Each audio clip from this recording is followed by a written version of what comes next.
Soy El Salvador. Soy tu tierra. Y aunque nunca hemos hablado, es momento que me escuches. Tengo todo lo que buscas. Puedo ser lo que tú quieras. Porque mi oportunidad eres tú. Con tu fuerza produzco. Con tu ingenio progreso. Solo necesito que sigas creyendo en mí.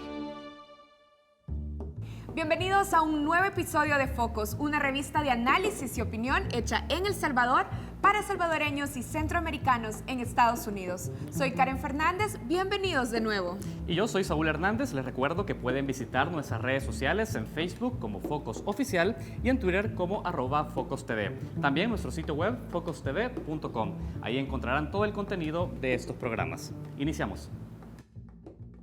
La posguerra está agotada. Necesitamos analizar y alumbrar mejor el camino para construir el futuro. Soy Alberto Arene, economista. No solo somos un nuevo programa de opinión, somos una nueva revista de realidad nacional. Soy Karen Fernández, comunicadora. Juntos formamos un equipo de trabajo independiente y comprometido con este momento de la historia. Somos una síntesis entre madurez y juventud para el nuevo impulso del futuro. Soy Saúl Hernández, politólogo. Bienvenidos a Focos.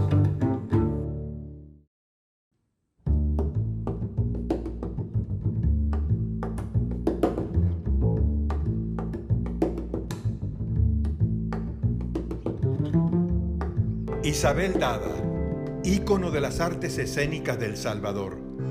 Su belleza y expresivos ojos iluminaban los espacios escénicos donde se presentaba. Actriz de teatro y cine, nació el 11 de septiembre de 1941 en la ciudad de San Salvador. Luego de estudiar el bachillerato en Estados Unidos, a los 18 años viaja a México a realizar un curso de teatro. A su regreso a El Salvador, es actriz en el Teatro de la Universidad de El Salvador, dirigido por el maestro Edmundo Barbero. Es allí, en 1969, donde conoce a José David Calderón, quien le propone ser la actriz principal del primer largometraje salvadoreño, Los peces fuera del agua. Se mantuvo siempre activa en el escenario cultural salvadoreño. En 1996 abrió un espacio radial bajo el nombre Homenaje a la Vida, dedicado a la poesía universal. Isabel Dada escribió la obra La Madonna de las Cuatro Lunas, una historia autobiográfica.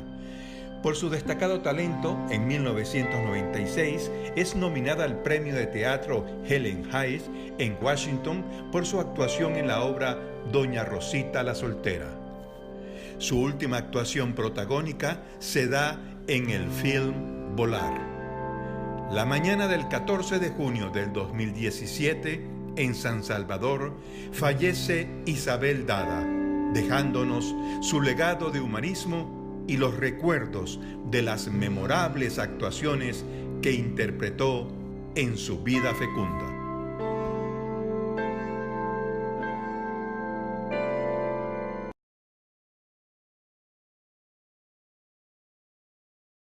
Hermanos salvadoreños, al igual que ustedes, salí de mi país con la idea de triunfar. Pero los recuerdos, mi familia y mis amigos me hicieron volver. Todos extrañamos a nuestros seres queridos y tener un lugar donde regresar. Por eso el Fondo Social para la Vivienda te acerca la oportunidad para comprar una casa en El Salvador a través del programa Vivienda Cercana. Entra a www.fsb.gov.sb e infórmate sobre el programa Vivienda Cercana. Porque El Salvador es tu casa, tu país. Fondo Social para la Vivienda. Gobierno de El Salvador.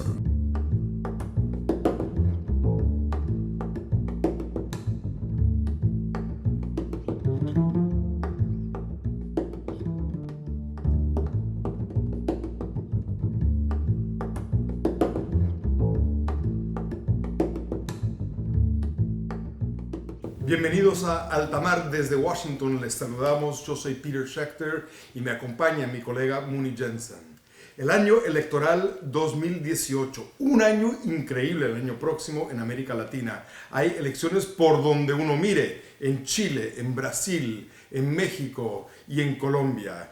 Y este es un año electoral que va a traer cambios serios, cambios profundos por toda América Latina. Es un año de gran cambio. Entonces yo creo que valdría la pena este año, Muni, que miremos cuál es el calendario electoral y cómo vamos a ver los cambios en América Latina. ¿Quieres arrancar tú con Chile? Empecemos con Chile, donde hay elecciones en pocas semanas. El 19 de noviembre se lleva a cabo la primera vuelta electoral, de haber una segunda sería a mediados de diciembre. Hasta el momento el gran ganador será el expresidente Sebastián Piñera, que representa una coalición de derecha. Recordemos que está reemplazando a Michelle Bachelet, que lleva 2 periodos, uno de izquierda y uno de una izquierda un poco más radical. A Bachelet se le critica haber tenido bastantes protestas callejeras y no haber podido reactivar la economía de ese país. En este momento el reto, la pregunta es si Sebastián Piñera va a lograr dejar atrás un pasado ultraconservador de Chile que muchos quieren olvidar y hacer una gran coalición de centro-derecha que saque a Chile adelante en lo económico. Miremos a México. La elección es el 1 de julio próximo, en donde todo el mundo piensa que hoy en día va a ganar Andrés Manuel López Obrador, hombre de izquierda nacionalista de larga distancia. Es un hombre muy conocido en México. La campaña en México va a ser muy interesante porque va a ser la primera vez en donde pueden participar los independientes. Entonces va a haber muchos candidatos. Y la otra cosa muy llamativa de la elección mexicana es el hecho de que no hay segunda vuelta. Entonces, con tantos candidatos, va a ganar el próximo presidente de México, va a ganar con 25 a 30% del voto, nada más. Por supuesto, después de 36 años de gobiernos tecnócratas, sea del PRI o del PAN, el hecho de que gana Andrés Manuel López Obrador, que todo el mundo lo llama AMLO, es una cosa que va a ser importantísima para la economía mundial, porque ¿qué es lo que eso quiere decir con respecto a las relaciones de México con Estados Unidos?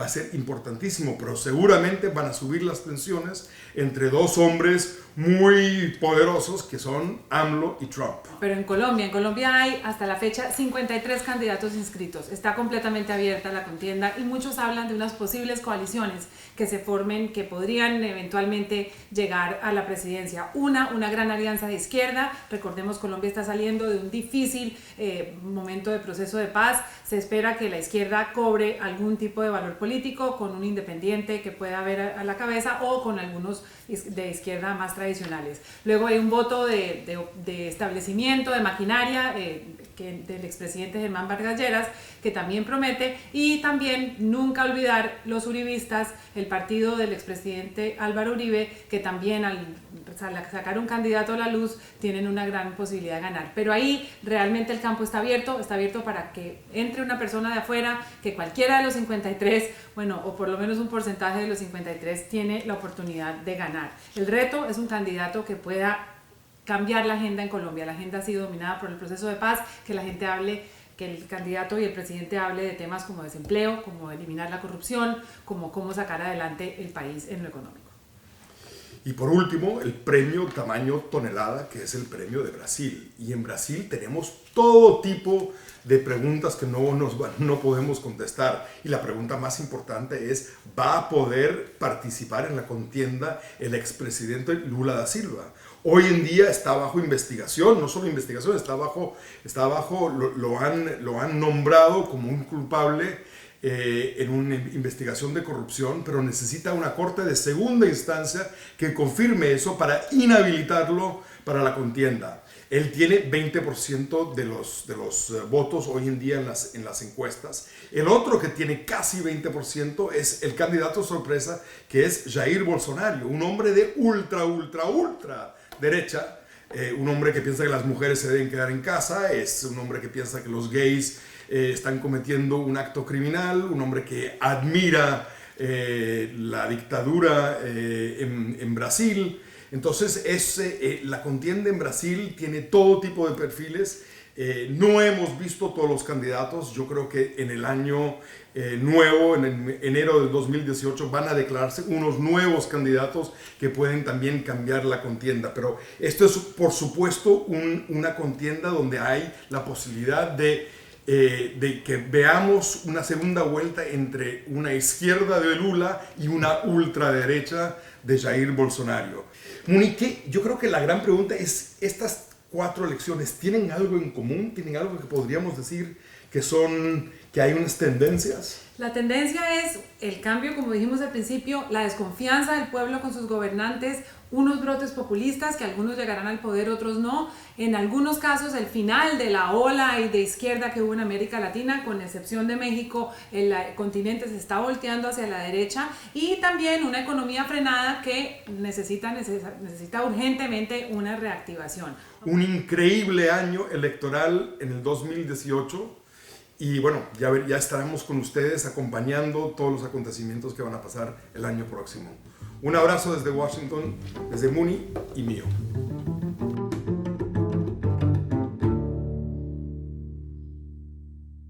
En esta Navidad el mejor regalo es tu país.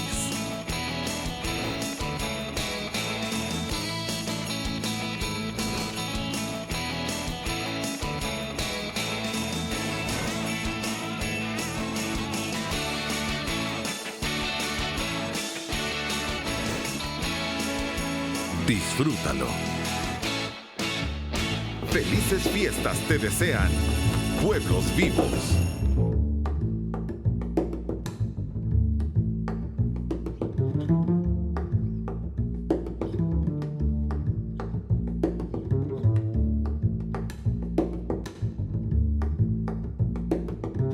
El gobierno presentó esta semana una nueva propuesta de acuerdo fiscal para financiar el déficit del presupuesto 2018, los pagos de deuda y las inversiones públicas para el periodo 2019-2024, así como otros requisitos para terminar en buenos términos su mandato.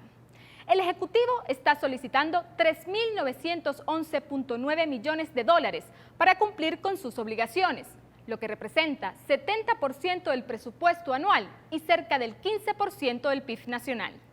Recordemos que en noviembre de 2016, Arena y el FMLN pactaron un acuerdo para financiar $550 millones de la deuda de corto plazo que había que cancelar a mediados de 2017. Y también acordaron formalizar una solicitud de acuerdo con el Fondo Monetario Internacional para que este fuese el garante en el cumplimiento de un ajuste fiscal de 3% de 2017 a 2019, lo que hasta la fecha no ha sucedido. ¿Qué está solicitando esta vez el Ejecutivo? El gobierno solicita una emisión de deuda de aproximadamente $950 millones para el refuerzo presupuestario, de los cuales 550 cubrirán la brecha del presupuesto 2018 y 400 restantes para el presupuesto 2019, lo que significa que el gobierno previene un nuevo déficit para el año de las elecciones presidenciales. Además, requiere buscar financiamiento por $650 millones para cumplir con el pago de las letras del Tesoro Público o deuda de corto plazo a vencerse el próximo año. El Ejecutivo demanda también la renovación de deuda en eurobonos por $1.886 millones, cuyo vencimiento ocurrirá entre 2019 y 2024, y plantea, por otro lado, la aprobación de varios proyectos de inversión pública en salud, seguridad e infraestructura por un monto de $425 millones. En la propuesta del gobierno también se solicita decretar una ley de cobranza administrativa y no se incluye un incremento del IVA, tal y como lo propuso en julio el ministro de Hacienda Carlos Cáceres. Según el gobierno, la ley de cobranza permitiría obtener cerca de $560 millones de los contribuyentes morosos. ¿Cómo responde Arena a estos requerimientos? El asesor económico de la fracción de Arena en la Asamblea Legislativa, Rafael Lemus, sostiene que la solicitud del gobierno y el FMLN es una carta del Niño Jesús desproporcionada y fuera de la realidad. Asegura que Arena solo se sentará a hablar sobre el presupuesto 2018. Según Lemus, el gobierno incrementará 2.500 plazas públicas en 2018, lo que se traduce en un aumento en remuneraciones de 0.6%. Tendencia que, según el economista, debería ser inversa, puesto que la crisis en las finanzas públicas requiere minimizar los gastos y maximizar los ingresos. Arena propone recortar los gastos en el rubro de bienes y servicios, como viáticos, adquisición de vehículos, seguros médicos privados, publicidad, plazas y salarios onerosos.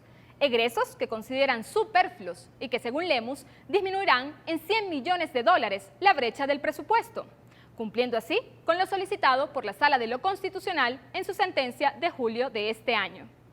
En cambio, para el asesor económico del FMLN, César Villalona, la propuesta de Arena es parcial, porque solo se concentra en el gasto y no en los ingresos. Asegura que existen mecanismos para aumentar los ingresos fiscales a través del impuesto al patrimonio y un impuesto predial que generarían ambos cerca de 180 millones de dólares en recaudación. Sin embargo, la aprobación de estos impuestos no está incluida en la propuesta del gobierno. La confrontación entre el FMLN y Arena y la falta de un acuerdo fiscal ha generado la desconfianza de los mercados financieros internacionales y las calificadoras de riesgo, quienes esperan compromisos de ambos partidos para lograr la sostenibilidad de las finanzas públicas a mediano y largo plazo. Esto es todo en Prisma. Ya volvemos con más de su programa Focos.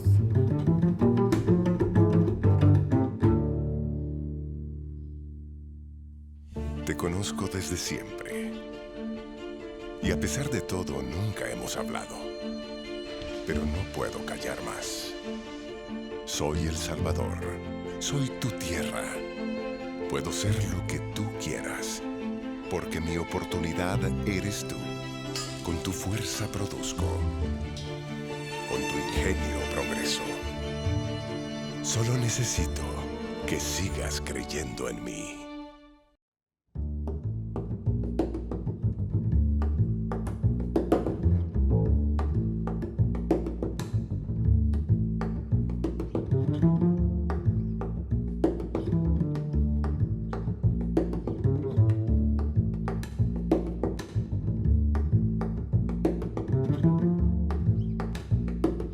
El expresidente de Bolivia, Jorge Tuto Quiroga, habla sin tapujos sobre Venezuela.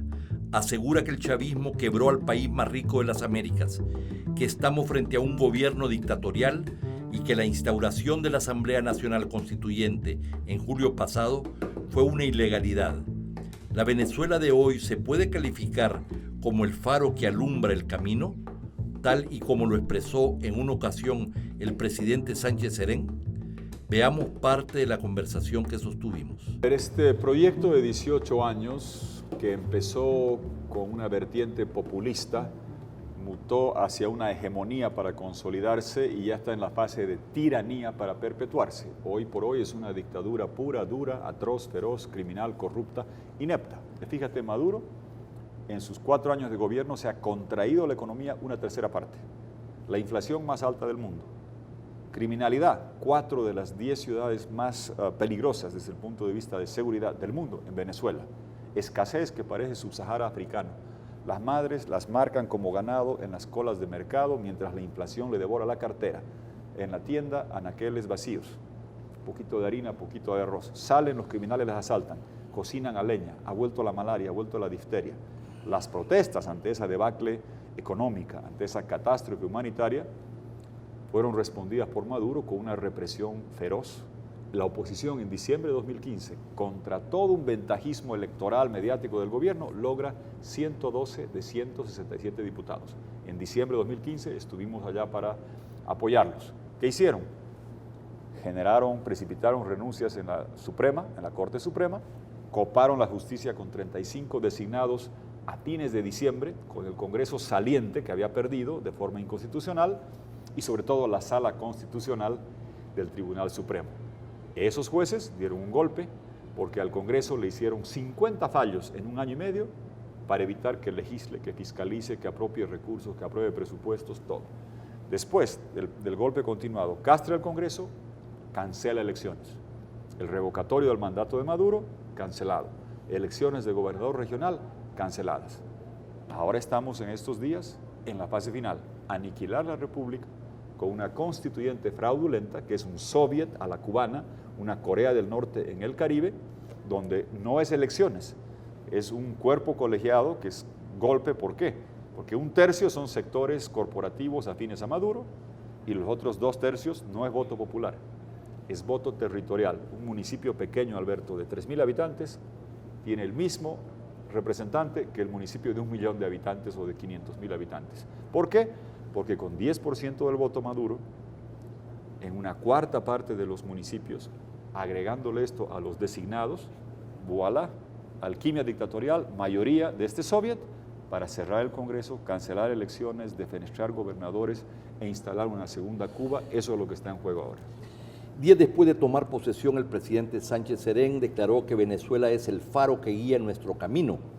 En un par de entrevistas en los periódicos El Mundo y la prensa gráfica esta semana pasada, tú dijiste que es todo lo contrario. Es un Titanic dictatorial que se está hundiendo y queda el capitán Maduro con 2 violinistas. Ya va siendo hora que se consigan un salvavidas y abandonen el Titanic dictatorial de Maduro.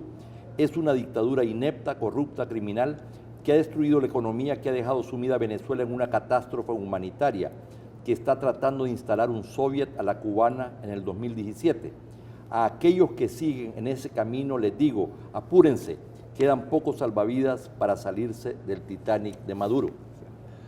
Lo reitero, Alberto, a mí me da pena porque el gobierno de mi país sigue todavía con una actitud que debe ser la más servil, abyectamente servil a la dictadura de Maduro, y lo entiendo. Chávez encumbró a Evo Morales en el poder, lo apoyó, le dio todo para hacerlo y lo sufría en carne propia.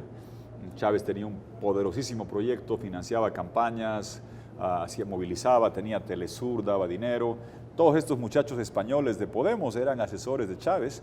La señora Vescanza andaba por Nicaragua. Íñigo Errejón, que lo pueden ver en TVE, estuvo en Bolivia redactando la constitución supuestamente indigenista. Yo pedía pues que le saquen los acentos de España de la última versión del texto, porque era un proyecto muy grande, hemisférico, poderoso, continental, que tuvo influencia en Salvador, no cabe duda, también. Por supuesto, y en todos los países. Que Chávez respaldó a Evo Morales, quien ha ganado las elecciones después de muchísimos años ya en el poder. Claro, le respaldaron frontal y abiertamente. Chávez, el primer gabinete de Evo Morales es con 2 sillas en la testera, Chávez y Morales. La constituyente de Bolivia vino a lanzarla a Chávez. Él era parte, él tuvo un proyecto, llegó a tener 22 de 34 votos en la OEA, Hugo Chávez. Sí, y un secretario general insulso, con minúscula, a su servicio. Ahora, a estas alturas, con todo lo que se ve, con un país que es el más rico de las Américas, que tiene índices de pobreza peor que los de Haití, inflación más alta que la de Zimbabue, tapa del Economist esta semana como el desastre más grande de América Latina, yo no sé si alguien, puede ser que hubieran dicho antes con Chávez, que alguien siga sosteniendo que es un faro de inspiración. No, lo único que yo daría un consejo de buena fe a la gente de acá, del FMLN, que han tenido esta vinculación con el chavismo. Hombre, aprendan, Venezuela está tan quebrada, despilfarraron 18 años de ingreso petrolero, Alberto, vendieron el oro al Banco Central, retiraron los derechos especiales de giros del Fondo Monetario, quemaron las reservas, están hipotecando el futuro. En Venezuela dice, están raspando la olla, no, están vendiendo la olla e hipotecando los cubiertos.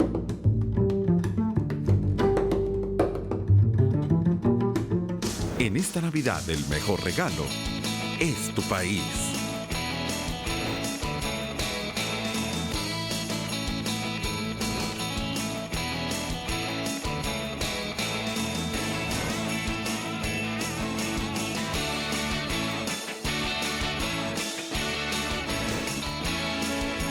Disfrútalo. Felices fiestas te desean Pueblos Vivos.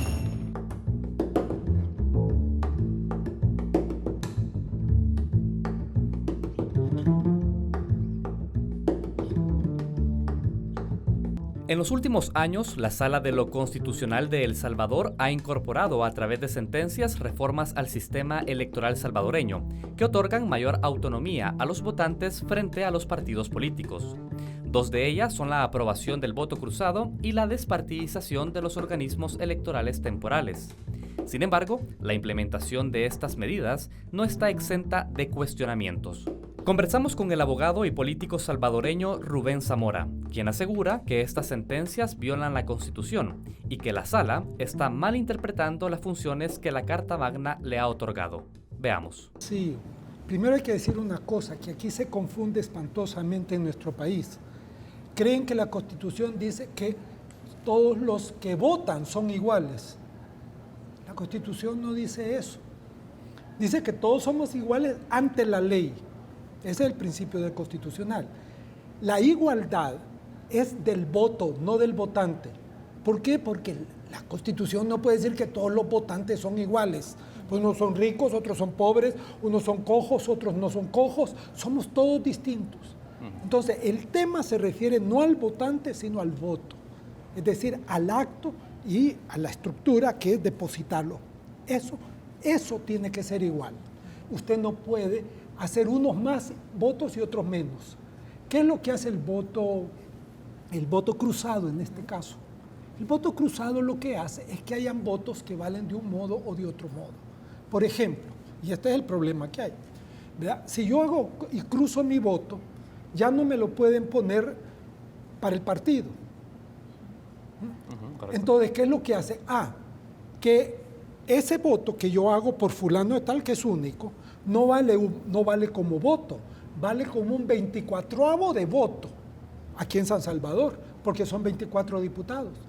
En Cabañas, si hago lo mismo, ¿qué significa? Que su voto vale 1/3 de voto, porque en el recuento juntan un cruzado de este para acá, otro votante le echó otro cruzado, otro.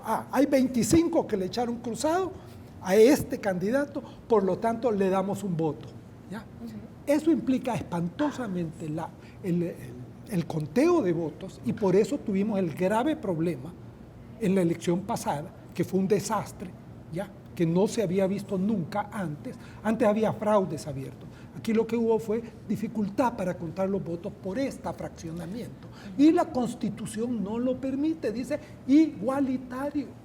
Pero ¿cómo llegamos ahí? A ver, usted acaba de decir, la Constitución no lo permite. Sí. No hay un marco que ampare el mecanismo de conteo actual que tenemos de voto. Con las reformas al sistema electoral, usted también señalaba en la columna a la que ya se estaba refiriendo Saúl, que la sala lo que pretendía era ampliar la autonomía del votante. Pero la Constitución no solo no lo tiene del todo planteado así, sino que también otorga un rol protagónico a los partidos políticos. Entonces, solo para que lo tengamos claro, ¿considera que hay una clara contradicción entre las pretensiones de la sala con respecto al documento de la Constitución del 83? No hay una violación de la Constitución del 83, no contradicción. La sala no puede entrar en contradicción, ningún ciudadano puede entrar en contradicción. O la cumple o está rompiendo la legalidad. Hay un problema de fondo con esta sala de lo constitucional. En las salas constitucionales hay, dijéramos, varios tipos. Está el tipo nuestro, que es un tipo de que la sala tiene que enmarcarse estrictamente dentro de la Constitución. Fíjese que dice que la sala es para declarar en forma general y obligatoria cuando haya una violación de la Constitución. Ellos no pueden ir más allá. Ellos lo único que pueden decir, mire, esto es inconstitucional. ¿Vean? ¿Qué lo confunde con el sistema alemán? Si usted ve ya es de abogado, ¿verdad? De las sentencias de ellos, citan los autores alemanes, pero en Alemania la Constitución, la Carta Fundamental del pueblo alemán, ¿verdad?, esa le da a la sala de la constitucional dos funciones: declarar lo que está en contra de la Constitución y segundo, interpretar la Constitución. Eso no lo pueden hacer aquí porque solo la Asamblea Legislativa tiene la función de interpretar la Constitución. Ahora, ese es el problema. La sala puede señalar, y lo ha hecho de facto, ha señalado, nosotros no estamos reformando la Constitución, expulsamos del ordenamiento jurídico nacional artículos del Código Electoral que riñen contra esta intención de darle mayor libertad al votante. Usted, Asamblea Legislativa, haga las reformas pertinentes para poder garantizarle al votante mayor libertad. Ese puede ser el argumento de la sala. Pero no es ese. Por ejemplo, cuando la sala, yendo a otro caso, porque esto se refiere, se le ordena que los que están afiliados a partidos políticos no pueden ser miembros de los organismos electorales, está violando la Constitución clarísimo. Miren lo que dice la Constitución, además de lo que yo le leí, ¿verdad? De que la ley es la que lo debe de hacer, pero ¿qué le dice a la Asamblea la Constitución? ¿Vea? Y cuidará, le dice, de que estén integrados de modo que no predomine en ellos, en los organismos electorales, ningún partido o coalición de partidos. ¿Cómo podés sacar de un organismo a los partidos Cuando la Constitución dice, no, lo que tiene que ver es que no predominen, o sea, tienen que estar en el organismo, pero no puede haber predominancia de uno solo. Hay cosas que están en la Constitución que a mí no me gustan, pero no importa que no nos gusten, mientras no la cambien. Perfecto. Es la Constitución y la obligación de la sala es cumplirla, no andarla cambiando con subterfugios que no están muy claros.